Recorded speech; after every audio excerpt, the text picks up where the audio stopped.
আসসালামু আলাইকুম দর্শক, আজকে জোহর নামাজ বাদ দেখতে পাচ্ছেন আপনারা এখানে মানুষের ভিড়।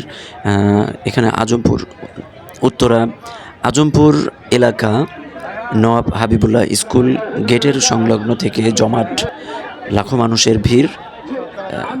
আমজনতা থেকে শুরু করে ওলামাই পরিষদ, আলেমগণ, মাদ্রাসার টিচার এবং মাদ্রাসার ছাত্রগণ, স্কুল কলেজের অনেক ছাত্রও দেখা যায় এবং সাধারণ জনগণ সম্মিলিতভাবে এখানে কিন্তু ভিড় জমাট। আর এই ভিড় জমাটের উদ্দেশ্য হচ্ছে ফিলিস্তিনের উপরে যে নির্যাতিত গাজায় যেই হামলা চলছে সেই বিষয়কে কেন্দ্র করে কিন্তু আজ এখান থেকে উত্তরা আজমপুর থেকে মিছিল নিয়ে সামনের দিকে অগ্রসর হবে। আর এই মিছিলটি যাবে হচ্ছে এয়ারপোর্ট পর্যন্ত।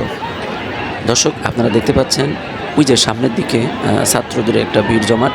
এই যে এখন আজমপুর এলাকা থেকে কিন্তু এই লাখো জনতার ভিড়গুলো আসলে এই যে স্রোতের মতো এখন বের হয়ে যাচ্ছে, মিছিল নিয়ে সামনের দিকে অগ্রসর হচ্ছে। আপনারা দেখতে পাচ্ছেন আজমপুর এলাকা থেকে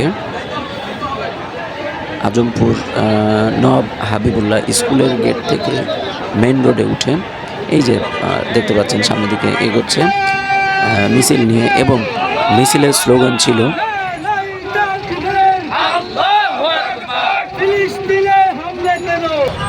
হ্যাঁ লিল্লাহি তাকবীর, আল্লাহু আকবার ধ্বনি দিয়ে মিছিল নিয়ে যাচ্ছে খুব সুন্দরভাবে। এবং দিন ইসলাম জিন্দাবাদ, ফিলিস্তিন জিন্দাবাদ, এই মুখরিত প্রত্যেকের মুখে মুখে লিল্লাহি তাকবীর, আল্লাহু আকবার ধ্বনি দিয়ে মিছিল আজমপুর থেকে শুরু করে এই যে রাজলক্ষ্মী ক্রস করে যাচ্ছে, এয়ারপোর্টের দিকে সামনে আগাচ্ছে। তো আপনারা দেখতে পাচ্ছেন এখানে কিন্তু লাখো মানুষের, হাজার বললে ভুল হবে, লাখো মানুষের কিন্তু ভিড়। তো দর্শক দেখতে পাচ্ছেন আজকের লাখো মানুষের যে এই ভিড়ের একটা মিছিল। যদি ভিডিওটা মুসলমান প্রিয় মুসলিম ভাই যদি আপনি হয়ে থাকেন, ভিডিওটা দেখে অবশ্যই লাইক, কমেন্ট এবং শেয়ার করে অন্যদেরকে দেখার সুযোগ করে দিবেন। ধন্যবাদ। আসসালামু আলাইকুম ওয়া রাহমাতুল্লাহ।